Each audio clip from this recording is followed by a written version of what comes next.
वालेकुम। उम्मीद है आप सब लोग खैरियत से होंगे। सर, आज हम लोग सॉल्व करने आ रहे हैं अपने पास पेपर का जरा एक सवाल। लेकिन सवाल सॉल्व करने से पहले हमें एक छोटा सा कॉन्सेप्ट जरा रिवाइज करना चाहिए, that is impact of transaction on ratios. कि सर अक्सर हमारे पास पेपर में ऐसा सवाल आया है कि एक ट्रांजैक्शन दी हुई है कि लेट से paid for creditor through bank overdraft या रिसीट कैश फ्रॉम डेटर्स, इस तरीके की ट्रांजैक्शन दी जाती है और फिर बोला जाता है कि बताइए इसका रेशो के ऊपर क्या इम्पैक्ट होगा, कि इम्पैक्ट ऑन लेट से नॉन करंट रेशो, कि वो इंक्रीज होगा या डिक्रीज होगा या कोई इंपैक्ट नहीं होगा। इस तरीके के सवाल आपके पास पेपर में 2-3 मतलब आ चुके हैं। ठीक है, अब इन सवालों को सॉल्व करने का एक छोटी सी टेक्निक है, आसान सी टेक्निक है। आपको सिर्फ समझ में आने चाहिए basic mathematical function. Sir fractions आपने बचपन में 2-3 क्लास में फ्रैक्शंस पढ़ना शुरू किए तो उस वक्त आपको कुछ बेसिक रूल समझाए गए थे। वही रूल्स यहाँ पे भी एप्लीकेबल हैं जो आपके स्टडी टेक्स्ट में भी मेंशन है। सर रूल्स क्या है देखें, मैं स्टार्ट अगर करूं, मैं सबसे पहली चीज, हमारे पास एक फ्रैक्शन में मौजूद होता है न्यूमरेटर, जिसके लिए मैं वर्ड यूज कर रहा हूं एन, और डिनोमिनेटर, जिसके लिए मैं वर्ड यूज कर रहा हूं डी। सर अब रूल्स क्या है। पहला रूल कि अगर आपका रेशो ऐसा है जिसमें न्यूमरेटर इंक्रीज हो रहा है, सही, एक ट्रांजैक्शन ऐसी आई आपके पास जिसमें आपके न्यूमरेटर की वैल्यू इंक्रीज हो रही है, तो जवाब में आपका रेशो भी इंक्रीज हो रहा होगा। सिमिलरली इसका वाइसी वर्सा, कि अगर आपके पास एक ट्रांजैक्शन ऐसी गिवन है जिससे आपका न्यूमरेटर डिक्रीज हो रहा है, तो वाइसी रिस्पेक्टिवली आपका रेशो भी डिक्रीज हो रहा होगा। सेट हो गया। फिर उसके बाद आपने सीखा था कि सर अगर एक डिनोमिनेटर हमारा इंक्रीज होता है किसी भी फ्रैक्शन में, एक डिनोमिनेटर इंक्रीज हो रहा है with no impact on numerator, अगर डिनोमिनेटर इंक्रीज होगा तो आपका रेशो डिक्रीज हो रहा होगा। डिवाइड वाली वैल्यू, नीचे वाली वैल्यू अगर बढ़ रही है तो आपके फ्रैक्शन की वैल्यू छोटी होती चली जाएगी। सिमिलरली इसका उल्टा, कि अगर आपका डिनोमिनेटर डिक्रीज हो रहा है तो रिस्पेक्टिवली आपका रेशो इंक्रीज होगा। सही, मतलब सर न्यूमरेटर और रेशो का क्या इंपैक्ट है? सर डायरेक्ट इंपैक्ट है। और डिनोमिनेटर और रेशो का क्या रिलेशन है? सर इनवर्स रिलेशन है। सही, मतलब डिनोमिनेटर बढ़ेगा तो रेशो कम होगा, डिनोमिनेटर कम होगा तो रेशो इंक्रीज हो रहा होगा। ठीक है सर, अगर इस चीज को मैं फ्रैक्शंस के थ्रू एक जरा सॉल्व करने की कोशिश करूं, सर लेट से मैं कोई भी रेशो, लेट से करंट रेशो कैलकुलेट करने जा रहा हूं और उसमें मेरे पास न्यूमरेटर में अज्यूम कर लेते हैं फिगर्स आ रही हैं 15 और डिनोमिनेटर में मेरे पास लेट से फिगर आ रही है 12। ठीक है, अब मैं क्या कर रहा हूं सर, मैं आपके सामने 4 ट्रांजेक्शन रखूंगा, ट्रांजेक्शन 3 एंड 4, जिसमें ये चारों इंपैक्ट को एक एक मरतबा सॉल्व करूंगा। ठीक है, मैं एक नंबर अज्यूम कर रहा हूं 3। पहला हमारे पास रूल लिखा हुआ है कि न्यूमरेटर में इंक्रीज आ रहा है 3 रुपीज का। ठीक है, तो मैंने क्या किया, 15 को मैं अगर इंक्रीज करूं 3 रुपीज से तो मेरे पास आंसर आता है 18 अपॉन में 12 वैसे ही रहेगा। सही, अब जरा अगर मैं सॉल्व करना शुरू करूं 15/12, जो हमारा ओरिजिनल रेशियो था दैट वाज 1.25। ठीक है, रूल हमारा ये कहता है कि अगर न्यूमरेटर इंक्रीज हो रहा है तो रेशो भी इंक्रीज होगा। जरा चेक कर लीजिए, 18 को अगर मैं डिवाइड करता हूं 12 से तो मेरे पास आंसर आता है 1.5। यस सर, मेरा रेशो इंक्रीज होता हुआ नजर आ रहा है। सिमिलरली ट्रांजेक्शन नंबर 2 के लिए मुझे क्या करना है, न्यूमरेटर की वैल्यू कम करनी है। तो सर अगर मैं 15 की वैल्यू 3 से कम करता हूं तो 12 आंसर आता है, अपॉन में भी मेरे पास 12 है, 12/12 मेरा रेशो 1 आ जाएगा। देख लीजिए सर, जब मैंने न्यूमरेटर बढ़ाया तो मेरा रेशो इंक्रीज हुआ, जब मैंने न्यूमरेटर कम किया तो मेरा रेशो डिक्रीज हुआ। अब जरा डिनोमिनेटर के साथ अगर हम चेक करें, सर यही 3 का इंपैक्ट मैं एक मतलब डिनोमिनेटर में लेके काम कर रहा हूं, तो मैं 15 में अगर 3 ऐड करूं मेरे पास आंसर आएगा, सॉरी 15 तो वैसे ही रहेगा, 12 में अगर मैं 3 ऐड करूं तो 15 हो जाएगा। सही, 15/15 मेरा रेशो 1 आएगा। सर डिनोमिनेटर के इंक्रीज होने से मेरा रेशो डिक्रीज होता है, चेक कीजिए 1.25 से उठ के मेरा रेशो 1 पे आ गया। सिमिलरली अगर मैं डिनोमिनेटर को डिक्रीज करूं कि 15 ऊपर वैसे ही रहा, 12 की जगह यहाँ पे नीचे 9 कर दिया मैंने, तो 15/9 मेरे पास आंसर आएगा 1.67। तो सर अगर डिनोमिनेटर डिक्रीज करता हूं तो रेशो के ऊपर क्या इंपैक्ट आता है, इंक्रीज होता है। ये देखिए सर, रेशो मेरा इंक्रीज होता हुआ नजर आ रहा है। ठीक है सर, ये तो बेसिक इंपैक्ट थे, बेसिक कैलकुलेशन थी जो सबको पता होती है कि न्यूमरेटर के इंक्रीज होने से फ्रैक्शन बढ़ेगा, न्यूमरेटर के कम होने से फ्रैक्शन कम होगा, डिनोमिनेटर के बढ़ने से फ्रैक्शन बढ़ेगा, कम होगा, और डिनोमिनेटर के कम होने से फ्रैक्शन बढ़ेगा। ये तो बेसिक रूल है। सर मसला तब आता है जब आपके पास एक ऐसी ट्रांजेक्शन हो, केस नंबर 5, एक ऐसी ट्रांजेक्शन हो जिससे आपका न्यूमरेटर भी इंक्रीज हो रहा है और डिनोमिनेटर भी सेम अमाउंट से इंक्रीज हो रहा है। सिमिलरली ऐसी ट्रांजेक्शन हो, केस नंबर 6, कि आपका न्यूमरेटर भी डिक्रीज हो रहा है और सेम अमाउंट से आपका डिनोमिनेटर भी डिक्रीज हो रहा है। सर वर्ड याद रखिएगा, यहाँ पे एक वर्ड हम यूज कर रहे हैं सेम अमाउंट। ठीक है, कि न्यूमरेटर और डिनोमिनेटर दोनों के दोनों सेम अमाउंट से इंक्रीज हो रहे हैं, न्यूमरेटर डिनोमिनेटर दोनों सेम अमाउंट से कम हो रहे हैं। सर इस सूरत हाल में आपके रेशो के ऊपर या आपके फ्रैक्शन के ऊपर क्या इंपैक्ट होगा, इसके लिए एक छोटी सी सेंटेंस आपको याद रखना है। सर सेंटेंस क्या है, impact of change will be more on the lower side of fraction. Sir अब इस सेंटेंस का मतलब क्या, जरा ध्यान से देखिएगा। मैं वही जो पीछे हमने कंसिडर किया था 15/12 और वही 3 का मैं चेंज हमेशा इनकॉर्पोरेट कर रहा हूं यहां पे भी। सर मेरे पास एक ऐसा रेशो आया, ट्रांजैक्शन नंबर 1 में लिखने जा रहा हूं, मेरे पास एक ऐसा रेशो आया जिसकी वजह से न्यूमरेटर और डिनोमिनेटर दोनों 3 रुपीज से इंक्रीज हुए। तो 15 में अगर मैं 3 ऐड करूं मेरे पास आंसर आता है 18, डिनोमिनेटर में अगर मैं ऐड करूं तो मेरे पास आंसर आता है 15। ओरिजिनल रेशो हमारा क्या बनता है 15 डिवाइड बाय 12, मेरे पास आंसर आया 1.25। अब जरा सर सेंटेंस दोबारा से पढ़िए, impact of change will be more, किसमें ज्यादा होगा sir, on the lower side of the fraction, on the lower side of the fraction.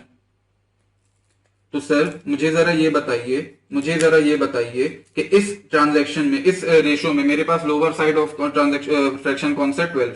तो मतलब सर 12 के ऊपर मेरे इंक्रीज या डिक्रीज का इम्पैक्ट ज्यादा होगा रिलेटिंग टू 15। क्या मतलब वो सर, अगर मैं रेशो कैलकुलेट करूं 18 डिवाइड बाय 15 अगर मैंने चेक किया तो मेरे पास आंसर आ रहा है 1.2। सर अगेन सवाल ने क्या कहा, सॉरी स्टेटमेंट ने क्या कहा कि impact will be more on the lower side, कि मतलब जो नीचे वाली साइड है, नीचे वाली साइड का मतलब कम अमाउंट वाली जो साइड है उसका इंपैक्ट ज्यादा होगा। तो मतलब डिनोमिनेटर के अंदर रेशो के इंक्रीज होने का साइज, सॉरी वैल्यू के इंक्रीज होने का इंपैक्ट ज्यादा होगा। तो सर अगर जरा चेक करूं यहां पे इस हिसाब से, इस सेंटेंस के हिसाब से ये बन रहा है कि मेरा डिनोमिनेटर की वैल्यू ज्यादा बढ़ रही है, सही। तो हमने क्या सीखा था कि डिनोमिनेटर की वैल्यू जब बढ़ेगी तो मेरा रेशो कम होगा। ये जरा चेक कीजिए, डिनोमिनेटर की वैल्यू बढ़ी तो मेरा रेशो कम हो गया। इसका रिवर्स भी चेक कर लें कि सर ट्रांजैक्शन नंबर 2 मैंने लिखी जिसमें दोनों के दोनों मेरे लेट से 3 रुपीज से ही कम हो रहे हैं इस मरतबा। तो 15 में से अगर मैं माइनस करूं 3 तो मेरे पास आंसर आएगा 12, और 12 में से अगर मैं माइनस करूं 3 तो मेरे पास आंसर आएगा 9। अब अगर मैं रेशो कैलकुलेट करता हूं तो सर मेरा आंसर क्या आना चाहिए, सवाल ने अगेन क्या बोला, लोअर साइड के ऊपर ज्यादा इंपैक्ट है, मतलब मेरा डिनोमिनेटर जो है वो ज्यादा कम होगा बनिस्बत मेरे न्यूमरेटर के। तो अगर डिनोमिनेटर कम होता है तो मेरा रेशो इंक्रीज होता है। तो सर जरा चेक कीजिए, जब मैंने 12/9 किया तो मेरे पास आंसर आ रहा है 1.3। सर ये चीज समझ में आती है कि जो साइड मेरे फ्रैक्शन में लोअर वैल्यू वाली होगी उसके ऊपर चेंज इन वैल्यू का इंपैक्ट ज्यादा होगा। इसका जरा रिवर्स साइड में देखेंगे, सर लेट से मेरे पास फ्रैक्शन 15/12 की जगह 12/15 होता, सही। अब क्या कहानी होती सर, ट्रांजैक्शन नंबर 1 में क्या लिखता कि 12 में 3 ऐड करता तो 15 हो जाता, 15 में 3 ऐड करता तो 18 हो जाता। सर अगेन लोअर साइड के ऊपर इंपैक्ट ज्यादा है, मतलब जो न्यूमरेटर है इस मर्तबा उस पे इस 3 रुपए का इंपैक्ट ज्यादा है। तो अगर मेरा न्यूमरेटर पे इंपैक्ट ज्यादा है, मतलब न्यूमरेटर इंक्रीज हो रहा है, तो इसका मतलब ऊपर हमने क्या सीखा, न्यूमरेटर बढ़ने से रेशो बढ़ेगा। जरा चेक कर लें, 12 में 15 को अगर मैं डिवाइड करूं 18 से मेरे पास आंसर आता है 0.83। अच्छा ओरिजिनल रेशो तो कैलकुलेट ही नहीं किया, यहां पे आंसर आता है 0.8। तो देखिए सर हमने क्या सीखा था कि अगर हमारा न्यूमरेटर इंक्रीज होगा तो करस्पॉन्डिंगली हमारा रेशो भी इंक्रीज होगा। जरा चेक कीजिए, रेशो मेरा इंक्रीज हो गया 0.8 से 0.83 पे चला गया। सिमिलरली अगर यही 3 रुपीज में माइनस करा दूं, ट्रांजैक्शन नंबर 2 मैंने ऐसी ली जिससे मेरे 12 में से 3 माइनस हुआ तो मेरे पास आंसर बचा होगा 9 का, और 15 में से 3 माइनस किया तो 12। अब अगर मैं रेशो कैलकुलेट करूं, अगेन क्या सवाल ने, ट्रांजैक्शन ने क्या बोला कि भाई जो लोअर साइड है इसके ऊपर इंपैक्ट ज्यादा है, मतलब मेरा न्यूमरेटर ग्रेजुअली ज्यादा कम हो रहा है। तो अब अगर मैं चेक करूं 9 डिवाइड बाय 12 मेरे पास आंसर क्या आ रहा है 0.75।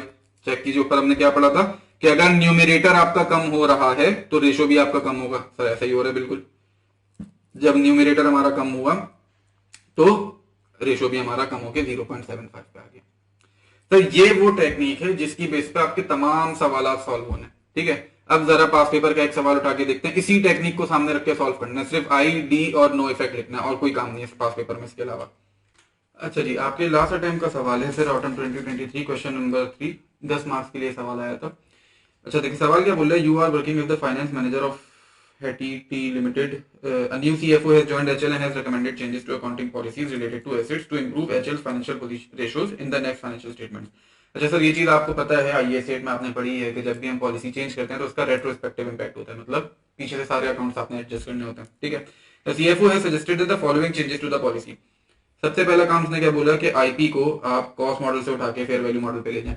दूसरी चीज उसने बोली कि आप पीपी को कॉस्ट मॉडल से उठा के रिवैल्यूएशन पे ले जाएं, और इन्वेंट्री फ्रॉम वेटेड एवरेज से उठा के फीफो मॉडल पे ट्रांसफर कर दें, ठीक है। 3 पॉलिसीज के चेंज बताया उसने। फिर क्या बोल रहा है, you may assume that fair value cost prices of all asset will increase over time. कि भाई हम एक ऐसी इकोनॉमी में एग्जिस्ट करते हैं जिसमें प्राइसेस इंक्रीज हो रही है, मतलब इन्फ्लेशन रहती है, नॉर्मल जनरल इन्फ्लेशन रहती है। The maximum possible amount from revaluation surplus to retained earning would be transferred on an annual basis. Sir incremental depreciation का कॉन्सेप्ट आपको पता है कि हर रिवैल्यूएशन करने के बाद at the end of financial year आप अपने रिवैल्यूएशन सरप्लस के बैलेंस में से कुछ अमाउंट निकाल के रिटेन अर्निंग में ट्रांसफर करते हैं। ये कहानी बता दी।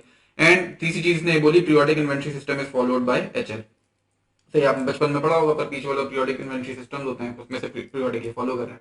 सवाल अब आपसे क्या बोल रहा है कि state the effect of increase, decrease या no effect of each of the above in the ratios to the in the next financial statements के इन 5 रेशियोज के ऊपर इन पॉलिसीज के चेंज की वजह से क्या इंपैक्ट आएगा, ठीक है। सर मैं एक एक एसेट को पकड़ूंगा, जैसे इन्वेस्टमेंट प्रॉपर्टी से स्टार्ट करूंगा और पांचों के इंपैक्ट इसके बताऊंगा। अब जरा हम 1 मिनट के लिए इन्वेस्टमेंट प्रॉपर्टी की कहानी अगर देखें, भाई हम शिफ्ट हो रहे हैं कॉस्ट मॉडल से फेयर वैल्यू मॉडल पे, और हमें बताया गया कि हमारी फेयर वैल्यू जो है हर आने वाले साल में इंक्रीज हो रही है। तो सर अब इन्वेस्टमेंट प्रॉपर्टी के फेयर वैल्यू मॉडल पे जाने से क्या इंपैक्ट होगा? सर सबसे पहली चीज, मेरा एसेट यानी नॉन करंट एसेट जो है वो इंक्रीज हो रहा होगा, टोटल एसेट बेस मेरा इंक्रीज हो रहा होगा। और दूसरी चीज, मेरी एक इनकम रिकॉर्ड हो रही होगी हर साल में, इनकम में एक इंक्रीज आ रहा होगा। और तीसरी चीज सर, क्योंकि हम कॉस्ट मॉडल से फेयर वैल्यू मॉडल पे जा रहे हैं, तो एक एक्सपेंस जो मैंने अपने एसेट के ऊपर डेप्रिसिएशन रिकॉर्ड करी थी वो मेरा खत्म हो जाएगा। पुरानी जितनी भी डेप्रिसिएशन मैंने अपनी इन्वेस्टमेंट प्रॉपर्टी पे रिकॉर्ड करी हुई है वो सारी की सारी डेप्रिसिएशन मैं रिवर्स करूंगा, उनकी जगह में इनकम रिकॉर्ड करूंगा फेयर वैल्यू गेन की। और फेयर वैल्यू गेन कैसे आ रहा है सर? इस वजह से आ रहा है क्योंकि सवाल बोल रहा है कि fair value cost prices of all assets would increase over the time, ठीक है। अब सर इस इंफॉर्मेशन को सामने रखते हुए जरा हम सवाल के पास चलें। सबसे पहले हमारे पास नेट प्रॉफिट ओवर सेल्स। तो सर मुझे ये बताइए, पहली ट्रांजैक्शन हमारे पास आई जिसकी वजह से, एक ऐसी ट्रांजैक्शन जिसकी वजह से हमारे एसेट्स इंक्रीज हो रहे हैं और हमारा प्रॉफिट, इनकम और एक्सपेंस को अगर मैं नेट करूं तो मेरा प्रॉफिट बनेगा। तो सर हमारे एसेट्स टोटल इंक्रीज हो रहे हैं और हमारा प्रॉफिट इंक्रीज हो रहा है। तो मुझे ये बताइए, सबसे पहली चीज, क्या सेल्स के ऊपर कोई इंपैक्ट होगा? नहीं सर, इन्वेस्टमेंट प्रॉपर्टी के मॉडल चेंज होने से सेल्स के ऊपर देयर इज नो इंपैक्ट। तो अगर सेल्स के ऊपर इंपैक्ट नहीं है, मतलब सारा का सारा इंपैक्ट किसके ऊपर है? नेट प्रॉफिट के ऊपर। और नेट प्रॉफिट के ऊपर क्या इंपैक्ट आ रहा है सर? अभी हमने डिसाइड किया कि प्रॉफिट हमारा इंक्रीज हो रहा है। तो सर अगर मेरा प्रॉफिट इंक्रीज हो रहा है, मतलब न्यूमरेटर इंक्रीज हो रहा है, तो दिस विल मीन कि मेरा रेशो भी इंक्रीज हो रहा होगा। सर यही सीखा था हमने पीछे थोड़ा सा, ठीक हो गया। फिर उसके बाद दूसरे रेशो के पास चले, क्या बोल रहे हैं कि पीबीआईटी भी इंक्रीज हो रहा है और total assets, PBIT over total assets ratio का फॉर्मूला, रेशो क्या था? रिटर्न ऑन एसेट्स का, ठीक है। अब सर ट्रांजैक्शन में क्या कहानी थी कि एसेट्स टोटल इंक्रीज होंगे हमारे, क्यों? क्योंकि इन्वेस्टमेंट प्रॉपर्टी की वैल्यू ओवर द पीरियड बढ़ती चली जाएगी। और प्रॉफिट भी हमारे इंक्रीज होंगे, क्यों? क्योंकि हर साल हम फेयर वैल्यू गेन रिकॉर्ड करेंगे और एक अपने पास अलग अलग डेप्रिसिएशन एक्सपेंस जो है वो कम कर रहे होंगे। तो सर अब मुझे जरा ये बताइए कि इन दोनों ट्रांजेक्शन के ऊपर, पीबीआईटी और टोटल एसेट्स, दोनों के ऊपर सेम इंपैक्ट होगा। भाई लेट से अगर मेरे एसेट की फेयर वैल्यू 10 रुपए से बढ़ती है और मैं पिछले 2 रुपए का डेप्रिसिएशन रिवर्स करता हूं, तो इन टोटल मेरा 12 रुपए का इंपैक्ट बना। तो 12 रुपए से ही मेरा प्रॉफिट भी इंक्रीज होगा, 12 रुपए से ही मेरा टोटल एसेट भी इंक्रीज हो रहे होंगे, क्यों? क्योंकि इन्वेस्टमेंट प्रॉपर्टी की वैल्यू 12 रुपए से बढ़ रही है। तो सर अब हमें तो पता नहीं कि क्या कहते हैं, ये रेशियोज इक्वल वैल्यू के या नहीं है। सर अब यहाँ पे थोड़ा सा कॉमन सेंस यूज करना है। सर नॉर्मल सी बात है कि मेरे टोटल एसेट्स की फिगर हमेशा ज्यादा होगी मेरे ड्यूरिंग द ईयर के प्रॉफिट से। ऐसा तो नहीं हो सकता ना कि मैं लेट से 10 रुपए के प्रॉफिट लेके बैठा हूँ और 1000 रुपए 10 रुपए के एसेट्स है मेरे पास और 1000 रुपए का प्रॉफिट कमा रहा हूँ। कोई रेयर सर्कमस्टांसेस हो, लेकिन नॉर्मल सिनेरियोज में क्या होता है कि भाई प्रॉफिट मेरे कम होते हैं, एसेट्स की वैल्यू टोटल ज्यादा होती है। तो this means sir transaction case number 2 जो है हमारा, रेशियो नंबर 2, इसमें न्यूमरेटर हमारा छोटा है और टोटल एसेट्स हमारे बड़े हैं, सही है। अब हमने क्या सीखा था, ये आ गया कि lower side of the fraction के ऊपर ज्यादा इंपैक्ट आएगा। तो lower side of the fraction कौन सी है? न्यूमरेटर, मतलब न्यूमरेटर ज्यादा इंक्रीज हो रहा है। तो न्यूमरेटर अगर इंक्रीज होता है तो सर हमारे रेशियो के ऊपर क्या इंपैक्ट आता है? इंक्रीज का। तो देयरफॉर हमारा आईपी की मॉडल चेंज होने की वजह से रिटर्न ऑन एसेट्स का रेशियो इंक्रीज होगा। ये चीज समझ में आती है। फिर उसके बाद अगला रेशियो था हमारे पास return on capital employed. Return on capital employed का फॉर्मूला है पीबीआईटी ओवर एवरेज कैपिटल। अच्छा, कैपिटल की अगर मैं बात करूं, कैपिटल में क्या क्या शामिल है सर? शेयर कैपिटल शामिल है, शेयर प्रीमियम शामिल है, कैपिटल में रिटेन अर्निंग शामिल है, और कैपिटल में रिवैल्यूएशन सरप्लसेस मौजूद हैं, और इसके अलावा कोई अगर हमारे पास रिजर्व हो तो ये भी हमारे कैपिटल का पार्ट होते हैं। तो सर अब जरा सवाल देखिए, पीबीआईटी ओवर एवरेज कैपिटल, मुझे ये बताइए जब मैं मॉडल में चेंज कर रहा हूं तो इससे क्या हो रहा है? एक तो एसेट्स इंक्रीज हो रहा है, ठीक है, एसेट का इस रेशो में कोई काम नहीं सर, एसेट का इस रेशो में कोई काम नहीं, मैंने इसको इग्नोर कर दिया। दूसरी चीज क्या हो रही है कि सर मेरा प्रॉफिट इंक्रीज हो रहा है। प्रॉफिट इंक्रीज होने का मतलब पीबीआईटी वाली जो ऊपर वाली फिगर है वो इंक्रीज होगी, ठीक हो गया। लेकिन सर मेरे प्रॉफिट्स कहां रखे जाते हैं? मेरे प्रॉफिट्स रिटेन अर्निंग में रखे जाते हैं। पिछले जितने सालों के प्रॉफिट्स हैं मेरे, वो सारे के सारे रिटेन अर्निंग में मौजूद होंगे। तो अगर मेरा एक प्रॉफिट इंक्रीज हो रहा है तो उसकी वजह से करस्पॉन्डिंगली मेरा रिटेन अर्निंग भी इंक्रीज हो रहा होगा। रिटेन अर्निंग के इंक्रीज होने का मतलब सर मेरा कैपिटल भी इंक्रीज हो रहा होगा। क्या ये चीज समझ में आती है? तो सर अब जरा मैं आऊं, मेरे पास एक ऐसी ट्रांजेक्शन है जिससे मेरा पीबीआईटी भी इंक्रीज हो रहा है, जिससे मेरा एवरेज कैपिटल यानी टोटल कैपिटल भी मेरा इंक्रीज हो रहा है, और अगेन सेम अमाउंट सही हो रहा होगा। तो क्या इंपैक्ट करे सर अब इसका? अगेन वही वाली कहानी सर, मेरा ड्यूरिंग द ईयर का प्रॉफिट है वो कम होगा और जो कैपिटल की वैल्यू वो ज्यादा होगी। क्यों? क्योंकि इसमें मल्टीपल हेड्स मौजूद होते हैं, शेयर कैपिटल, शेयर प्रीमियम भी है इसके अंदर, रिवैल्यूएशन सरप्लस भी है इसके अंदर, कोई रिजर्व है तो वो भी है इसके अंदर। तो इसका मतलब सर यहाँ पे भी केस नंबर 3 में भी मेरा ऊपर न्यूमरेटर जो है वो छोटी वैल्यू वाला होगा और डिनोमिनेटर जो है वो बड़ी वैल्यू वाला होगा। तो अगेन अब अगर मेरे एक ट्रांजैक्शन ऐसी आ रही है जिसकी वजह से दोनों न्यूमरेटर और डिनोमिनेटर की वैल्यू में इंक्रीज आ रहा है, तो इंपैक्ट किसका ज्यादा होगा? छोटी वाली वैल्यू का। छोटी वाली वैल्यू कौन सी? पीबीआईटी। तो सर अगर न्यूमरेटर ज्यादा होता है तो इसकी वजह से मेरा रेशो इंक्रीज होता है। उम्मीद है यहां तक समझ में आया होगा। फिर उसके बाद अगला है हमारे पास transaction long term debt over equity यानी debt to equity ratio. Sir यहाँ तो सीधी सीधी कहानी है, इन्वेस्टमेंट प्रॉपर्टी के चेंज होने से डेट के ऊपर तो कोई फर्क नहीं पड़ना, मेरा लॉन्ग टर्म लोन जितना भी है उतने का उतना ही रहेगा, कोई इंपैक्ट नहीं पड़ना। हाँ अलबत्ता मेरी इक्विटी की वैल्यू बढ़ जाएगी। इक्विटी की वैल्यू क्यों बढ़ रही है सर? जो भी प्रॉफिट में इंक्रीज आ रहा है वो एवरेज इक्विटी में जा रहा होगा, रिटेन अर्निंग में जा रहा होगा, रिटेन अर्निंग बढ़ रही है मतलब इक्विटी की टोटल वैल्यू बढ़ रही है। तो अगर मेरा डिनोमिनेटर इंक्रीज होता है, डिनोमिनेटर इंक्रीज होने की वजह से रेशो मेरा डिक्रीज होता है, ठीक हो गया। फिर उसके बाद है मेरे पास current assets over current liabilities. Sir इसमें तो सीधा सीधा मैं लिख दूं नो इम्पैक्ट या नो इफेक्ट। रीजन बीइंग कि सर हमने अभी सीखा कि हमारा current total assets investment property की वैल्यू इंक्रीज होगी और प्रॉफिट की वैल्यू इंक्रीज होगी। सर करंट एसेट्स में ना ही प्रॉफिट कहीं पे नजर आ रहा होता है ना ही इन्वेस्टमेंट प्रॉपर्टी नजर आ रही होती है। क्यों? क्योंकि investment property non current assets में, सिमिलरली ना ही नॉन करंट लायबिलिटी में नजर आ रही होती है। तो ट्रांजेक्शन नंबर 5 या रेशो नंबर 5 में इन्वेस्टमेंट प्रॉपर्टी के मॉडल का चेंज का कोई इंपैक्ट नहीं होगा। तो यहां पे आके हमारे इन्वेस्टमेंट प्रॉपर्टी के जितने भी इंपैक्ट है वो खत्म हुए। उम्मीद है ये चीज समझ आई होगी। अब उसके बाद में चलूं जरा अगला जो हमारे पास सिनेरियो है कि भाई पीपी को हम शिफ्ट कर रहे हैं कॉस्ट से रिवैल्यूएशन मॉडल पे। तो सर अगर पीपी हमारी शिफ्ट हो रही है तो इसके क्या क्या इंपैक्ट होंगे? सर सबसे पहला इंपैक्ट तो क्या होगा? मेरे एसेट की वैल्यू इंक्रीज होगी, रिवैल्यू, क्योंकि fair value are increasing over time ना, तो मतलब मेरे हर आने वाले साल की रिवैल्यूएशन पिछले साल की रिवैल्यूएशन से ज्यादा होगी, तो मतलब मेरे एसेट की वैल्यू इंक्रीज होगी। सर एसेट के इंक्रीज होने की वजह से एक मसला और क्या होगा? सर मेरा डेप्रिसिएशन का एक्सपेंस ये भी इंक्रीज हो रहा होगा। सर डेप्रिसिएशन के एक्सपेंस पे इंक्रीज होने की वजह से मेरा प्रॉफिट डिक्रीज हो रहा होगा। तो कॉमन सेंस है, समझ में आती है बात। फिर उसके बाद एक चीज और भी इसमें हिट हो रही होगी कि जब भी मैं एसेट को रिवैल्यू करता हूं मेरी एंट्री पास होती है PP debit and revaluation surplus यानी इक्विटी क्रेडिट। तो इसका मतलब सर मेरी इक्विटी या कैपिटल भी इंक्रीज हो रहा होगा। अब ध्यान में एक सवाल आता है कि सर वो तो सवाल में बोल रहा है कि भाई हम during the year revaluation surplus से रिटेन अर्निंग में ट्रांसफर कर रहे हैं। तो सर रिवैल्यूएशन सरप्लस भी इक्विटी का पार्ट है, रिटेन अर्निंग भी इक्विटी का पार्ट है। तो एक इक्विटी के हेड से उठा के दूसरे इक्विटी के हेड में अगर डाल दूं तो टोटल इक्विटी पे तो कोई इंपैक्ट नहीं। तो इसका मतलब सर अगर मैं पीपी को कॉस्ट मॉडल से उठा के फेयर वैल्यू मॉडल पे या रिवैल्यूएशन मॉडल पे ट्रांसफर करता हूं तो पहली चीज मेरी एसेट बेस इंक्रीज होती है, दूसरी चीज मेरा डेप्रिसिएशन एक्सपेंस इंक्रीज होने की वजह से मेरा प्रॉफिट कम हो जाता है, और तीसरी चीज सर मेरी इक्विटी की ओवरऑल वैल्यू इंक्रीज होती है। ठीक हो गया। अब जरा आते हैं हम सवाल के पास। सर पहला रेशियो हमारे पास net profit to sales ratio, net profit over sales के हिसाब से सर अगेन सेल्स के ऊपर तो देयर इज नो इंपैक्ट, ना डेप्रिसिएशन का इंपैक्ट सेल्स पे जाता है ना फिर रिवैल्यूएशन सरप्लस का इंपैक्ट सेल्स पे आता है। हाँ अलबत्ता मेरा नेट प्रॉफिट कम हो रहा है, क्यों? क्योंकि रिवैल्यूएशन की वजह से मेरा डेप्रिसिएशन एक्सपेंस इंक्रीज हो गया। तो अगर मेरा प्रॉफिट डिक्रीज हो रहा है, प्रॉफिट डिक्रीज होना मींस न्यूमरेटर कम होना, न्यूमरेटर अगर कम हो रहा है तो मेरे रेशियो डिक्रीज हो जाएगा।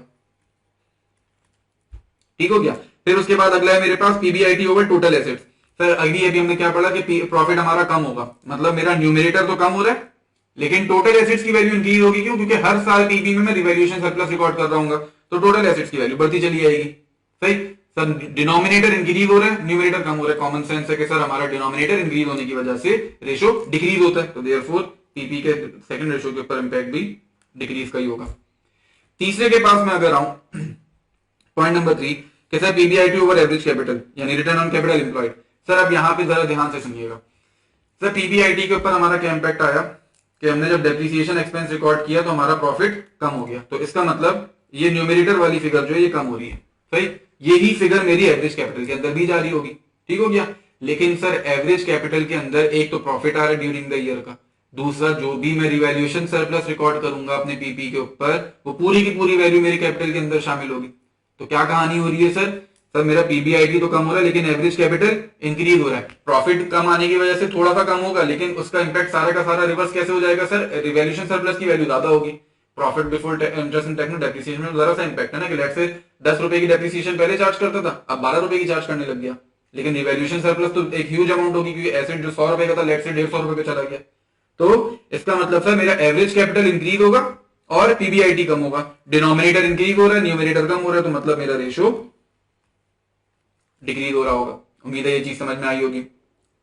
पॉइंट नंबर 4 के पास जाऊं, अगेन सर इक्विटी हमारी इंक्रीज हो रही है, सीधी सीधी कहानी, लॉन्ग टर्म डेट के ऊपर नो इंपैक्ट। तो इक्विटी इंक्रीज होने की वजह से, डिनोमिनेटर इंक्रीज होने की वजह से मेरा रेशो डिक्रीज हो रहा होगा। ठीक हो गया। और last current asset over current liability, again PP मेरा करंट एसेट नहीं है, नॉन करंट एसेट है। प्रॉफिट मेरा कहीं पे भी नजर नहीं आ रहा होता, ना करंट एसेट में ना लायबिलिटी में। डेप्रिसिएशन एक्सपेंस का भी करंट एसेट करंट लायबिलिटी में कोई इंपैक्ट नहीं होता, तो देयरफॉर नो इफेक्ट। ठीक हो गया जी, यहां तक उम्मीद है समझ में आया होगा सब कुछ। आगे अगर हम बढ़े, लास्ट हमारे पास है इन्वेंट्री वाली कहानी। क्या बोल रहा है कि इन्वेंट्री की वैल्यू को हम वेटेड एवरेज से उठा के फीफो की तरफ लेके जा रहे हैं। ठीक है सर, बचपन में आईएएस 2 जब आपने कैफ 1 में पढ़ा होगा या पीआरसी 1 में आपने जब पढ़ा होगा तो उसमें आपने एक चीज सीखी थी कि फीफो में अगर हमारी इन्फ्लेशन राइजिंग प्राइसेस के दौर में फीफो में हमारी प्राइसेस इंक्रीज होती है, फीफो में हमारा क्लोजिंग स्टॉक की वैल्यू कम होती है, वेटेड एवरेज में हमारे क्लोजिंग स्टॉक की वैल्यू कम होती है। मतलब सर अगर मैं अपने एसेट को, इन्वेंट्री को वेटेड एवरेज से उठा के फीफो मॉडल पे लेके जाऊंगा तो मतलब मेरे क्लोजिंग स्टॉक की फिगर्स इंक्रीज हो जाएंगी। जनरल कॉन्सेप्ट है आईएएस 2 का कि अगर आप वेटेड एवरेज से फीफो मॉडल पे शिफ्ट होती हो during the time of rising prices, sir ये बोल रहा है ना विल इंक्रीज ओवर टाइम, अगर राइजिंग प्राइसेस के टाइम पे आप अपने वेटेड एवरेज को फीफो मॉडल पे शिफ्ट कर दो तो आपकी क्लोजिंग स्टॉक की वैल्यूज इंक्रीज हो जाती है। सिमिलरली अगर मैं रिवर्स कर दूं कि फीफो मॉडल से वेटेड एवरेज पे चले जाऊं तो आपकी क्लोजिंग स्टॉक की वैल्यू कम हो जाएंगी। ठीक है, तो सर अब यहां पे कहानी ऐसी है कि हमारे क्लोजिंग स्टॉक की फिगर्स चेंज हो रही है। मैं जरा इस फिगर को हटा देता हूं यहां से। क्लोजिंग स्टॉक, क्लोजिंग स्टॉक के इंक्रीज होने से क्या होगा सर? सबसे पहली चीज तो मेरे करंट एसेट इंक्रीज होंगे। ठीक हो गया। फिर सर हमने क्या सीखा था? क्लोजिंग स्टॉक अगर बढ़ता है तो प्रॉफिट भी बढ़ता है। क्यों? क्योंकि कॉस्ट ऑफ गुड्स सोल्ड कम हो जाती है। क्लोजिंग स्टॉक बढ़ेगा, कॉस्ट ऑफ गुड्स सोल्ड कम होगी, कॉस्ट ऑफ गुड्स सोल्ड कम होगी तो मेरा प्रॉफिट इंक्रीज हो जाएगा। ठीक हो गया। तो इसकी वजह से मेरा प्रॉफिट इंक्रीज होगा। ठीक हो गया। लास्ट इंपैक्ट सर, अगर प्रॉफिट इंक्रीज हो रहा है तो सीधी सीधी कहानी है इक्विटी भी इंक्रीज हो जाएगी। ठीक हो गया। ये 3 इंपैक्ट है हमारे पास क्लोजिंग स्टॉक को चेंज करने के लिए। अब सबसे पहला मेरे पास net profit over sales ratio. Sir मुझे ये बताइए, अगर मैं वेटेड एवरेज से उसकी तरफ जा रहा हूं फीफो की तरफ तो मेरा क्लोजिंग स्टॉक कम हो रहा है, मतलब मेरे नेट प्रॉफिट्स इंक्रीज हो रहे हैं। क्या सेल्स के ऊपर कोई इंपैक्ट पड़ रहा है? नहीं सर, सेल्स की फिगर अपनी की वैसी बैठी है, जहां पे वो पहले थी वैसी आज भी मौजूद है। क्यों? क्योंकि क्लोजिंग स्टॉक की फिगर से सेल्स का थोड़ी कोई ताल्लुक है, सेल्स प्राइस थोड़ी चेंज कर रहे हैं, हम सिर्फ अपनी क्लोजिंग स्टॉक की वैल्यू चेंज कर रहे हैं। तो मेरा सिर्फ और सिर्फ नेट प्रॉफिट इंक्रीज हो रहा है, सेल्स के ऊपर देयर इज नो इंपैक्ट। तो इन टर्म मेरा इन्वेंट्री की फिगर, सॉरी इन्वेंट्री की वजह से रेशो इंक्रीज हो रहा होगा। ठीक हो गया।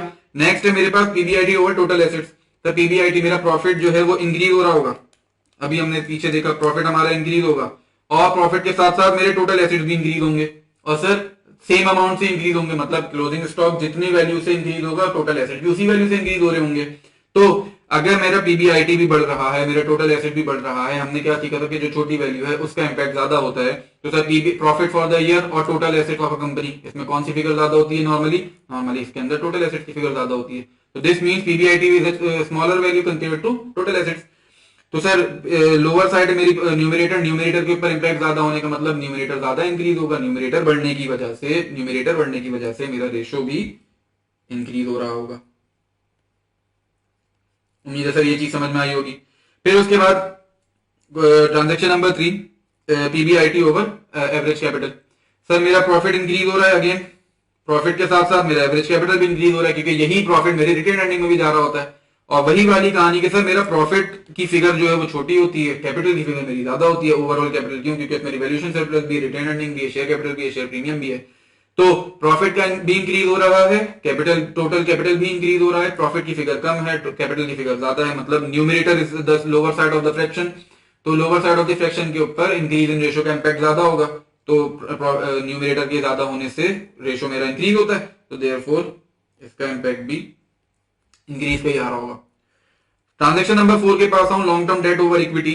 तो सर लॉन्ग टर्म डेट तो again no impact, there is no impact. हाँ अलबत्ता मेरी इक्विटी इंक्रीज हो रही है। इक्विटी इंक्रीज होने का मतलब कि मेरा डिनोमिनेटर इंक्रीज हो रहा है, और डिनोमिनेटर जब भी इंक्रीज होता है तो मेरा रेशो डिक्रीज होता है। ठीक हो गया। लास्ट है मेरे पास current assets over current liability यानी करंट रेशो। सर मेरे क्लोजिंग स्टॉक की वैल्यूज बढ़ रही है, लेकिन करंट लायबिलिटी पे देयर इज नो इंपैक्ट। ठीक, सिर्फ क्लोजिंग स्टॉक की फिगर इंक्रीज हो रही है, मतलब करंट एसेट्स की टोटल वैल्यू इंक्रीज हो रही है, तो मेरा न्यूमरेटर इंक्रीज हो रहा है। न्यूमरेटर इंक्रीज होने की वजह से ये वाला रेशो भी मेरा इंक्रीज हो रहा होगा।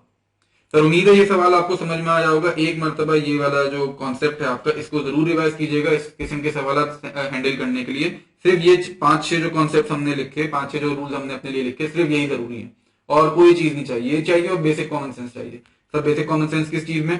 कि भाई प्रॉफिट और इक्विटी में ऑब्वियसली इक्विटी की वैल्यू ज्यादा होगी, प्रॉफिट और टोटल एसेट्स में ऑब्वियसली एसेट्स की वैल्यू ज्यादा होगी। ठीक हो गया सर? उम्मीद है सर सवाल आपको समझ में आया होगा। इंशाल्लाह नेक्स्ट क्लास में कंटिन्यू करते हैं। अल्लाह हाफिज।